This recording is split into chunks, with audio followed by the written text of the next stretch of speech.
Casual here. In this video I'm going to be looking at a build from one of my subscribers and taking you through how the build works and how I would tweak it to get the most out of it. Let's get into it. First things first, Darkspire 7463's build is a good one.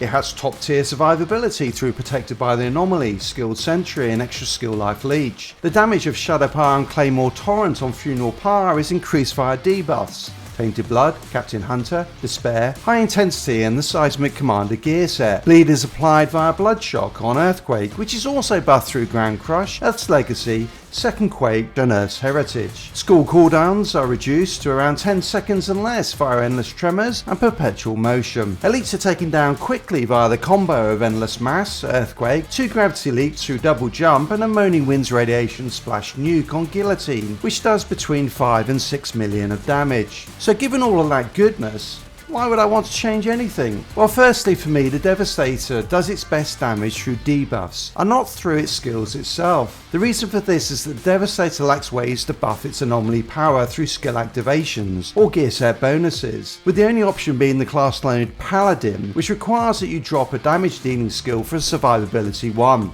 Which you just don't need. So while Earthquake can deal good damage, I prefer to not buff it and instead layer on even more multiplicative debuffs, which I'm doing by swapping out Ground Crush and Wide Horizons for Bloody Boost and Mosh Pit. In addition, I wouldn't pick up Earth's Heritage for the class tree for a similar reason, and also because you only have one skill that it benefits. Speaking of the class tree, I'm not that keen on picking up nodes from the top tree because this build gets almost no benefit from them at all. I do like the cooldown reduction from Perpetual Motion though, and because I have an extra class node from not taking Earth's Heritage, I can access this through the middle tree, which also lets me pick up Into the Fray for 15% damage mitigation all the time and 20% armor, and this lets me make my final change. One of the challenges with both Devastators and Tricksters is their healing mechanic, which only activates on a kill. This makes single bosses like the Spider at the end of Molten Core very tough. What they need is a heal based on damage, and the Devastator gets one through blood donation. With the damage mitigation and armor I get from the middle tree, I can drop Protected by the Anomaly and 1 skill life leech in order to pick this up. With the extra debuffs I now have, my potential damage output for my weapon mods is higher, and my survivability is great in all circumstances. This build is a really solid one with which you can clear all content in good times. Watch this video though if you want to stick with the Meta Devastator build.